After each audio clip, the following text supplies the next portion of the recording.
तो यह कहानी ऐसे शुरू होती है।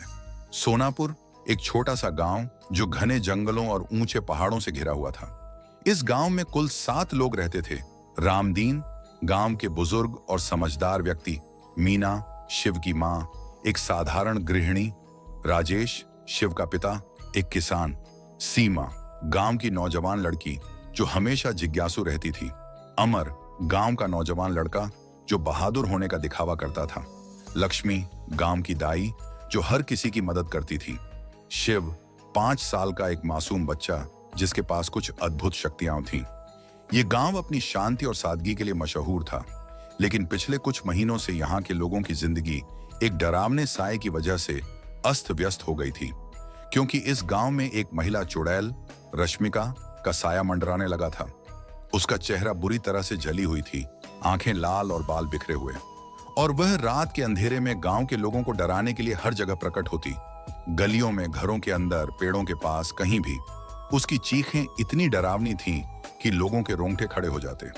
गांव के लोगों ने उससे बचने के लिए रात को घरों से बाहर निकलना बंद कर दिया था, लेकिन रश्मिका का आतंक बढ़ता ही जा रहा था। एक दिन गांव के बुजुर्ग रामदीन कहते थे, यह चुड़ैल किसी की नहीं सुनती, ये तो बस डराने के लिए आती है, हमें कुछ करना होगा। एक रात गांव में सन्नाटा पसरा हुआ था। हवा में सिर्फ झिंगुरों की आवाज और पेड़ों की सरसराहट थी। अचानक एक तेज चीख ने सन्नाटे को तोड़ दिया। उसकी चीख मीना के घर से आ रही थी। वह डर के मारे चिल्ला उठी, राजेश, राजेश, वो फिर आ गई है। राजेश ने तुरंत दिया जलाया और देखा कि रश्मिका का चुड़ैल उनके कमरे के कोने में खड़ा था। उसकी लाल आंखें चमक रही थीं। वह चिल्लाई, तुम सबको मैं छोड़ने वाली नहीं हूं, और फिर गायब हो गई। अगले दिन गांव वाले इकट्ठा हुए। रामदीन ने कहा, हमें इस चुड़ैल से छुटकारा पाना होगा, नहीं तो यह हमारी जिंदगी को तबाह कर देगी। सीमा ने पूछा, लेकिन कैसे? यह चुड़ैल तो किसी की नहीं सुनती।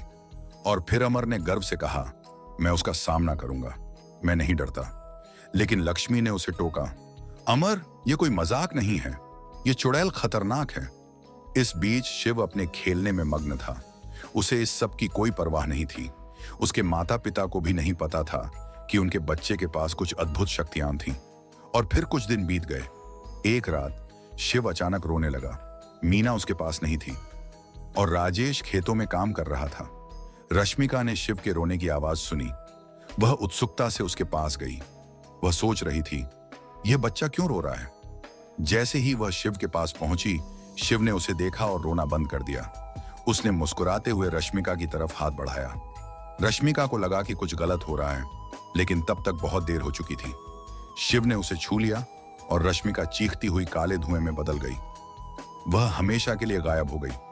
लेकिन शिव ने यह सब एक खेल समझा और हंसने लगा।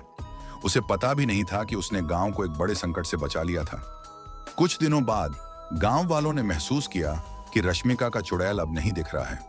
रामदीन ने कहा, शायद वह चली गई है, हमें अब डरने की जरूरत नहीं है। गांव वाले खुश हो गए और फिर से अपनी सामान्य जिंदगी जीने लगे। शिव की शक्तियों का राज कभी किसी को पता नहीं चला और वह मासूमियत से अपनी जिंदगी जीता रहा। सोनापुर फिर से शांत और सुखी हो गया, लेकिन रश्मिका का रहस्य हमेशा के लिए एक कहानी बनकर रह गया। देखा दोस्तों, किसे पता था कि छोटे से बच्चे में इतनी शक्ति होगी कि वह छूकर ही एक चुड़ैल को खत्म कर देगा। कहते हैं ना कि बच्चे भगवान का अवतार होते हैं, ये बात सच है। तो दोस्तों, अगर आपको ये कहानी अच्छी लगी है तो अपना प्यार देना ना भूलें। हमारे चैनल को सब्सक्राइब करें, वीडियो को लाइक करें और कमेंट में जरूर बताएं कि आपको ये स्टोरी कैसी लगी। धन्यवाद।